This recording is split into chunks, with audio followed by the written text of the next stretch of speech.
Nakarating na ako sa bahay. Okay na. Start na magluto na tayo. Ganito na lang. Bye-bye po. God bless. Merry Christmas.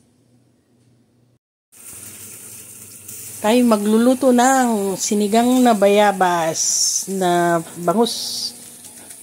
Ayan po. Una, ayan. Pakuluan natin ang bayabas. Hanggang lumambot ang mga bayabas. Alright? Ngayon guys, ayan ang aking pechay. Binabad ko siya.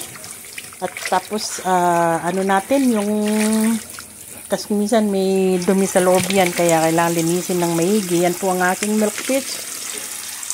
Frozen po siya. Ayan, dinidefrost ko. Yan po ang ating iluluto. Nasa sinigang na bayabas.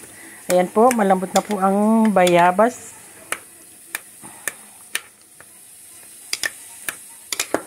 Malambot na po siya. Ayan. Ganyan pong gawin natin. Minsan yung iba bine-blender pa. Ayan. Lalagay na natin ng bayabas. Ayan. Lagyan natin yung ano bang tawag dyan? Malasenas. Tapos yung mga sibuyas.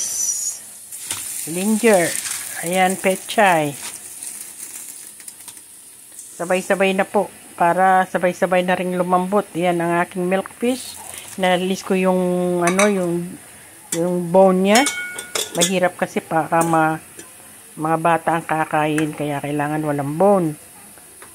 Makadisgrasya pa sila sa, tinik. Ayan, lagyan natin ng asin.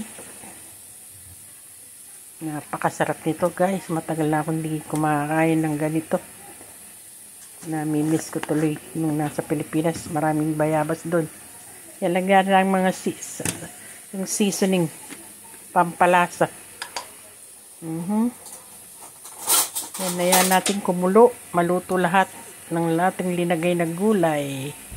Yan, maglalagay din tayo ng ayan yung seasoning na pampalasa. Haluin natin. Ganyan. At pakuluan natin ng mahigi hanggang maluto totally ang ating sinigang sa bayabas.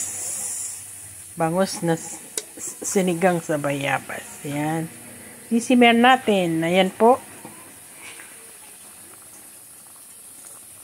After few minutes, ayan. Lagyan natin ng siling labuyo at sugar, brown sugar. Naglalagay ba kayo ng brown sugar sa inyong bulanglang? Ang tawag natin sa Kapampangan yan ay bulanglang. Ayan, sarap. Manamis-namis na maasim. Oh my God, sarap ng pag may mainit na kanin. Lagyan natin ng asin. Okay guys, yan. Luto na ang ating sinigang na bangus sa bayabas. Kung nagustuhan po ninyo itong aking video, maraming salamat sa inyong panunod. God bless po. God bless and have a nice day. Merry Christmas everywhere. Thank you. Bye-bye.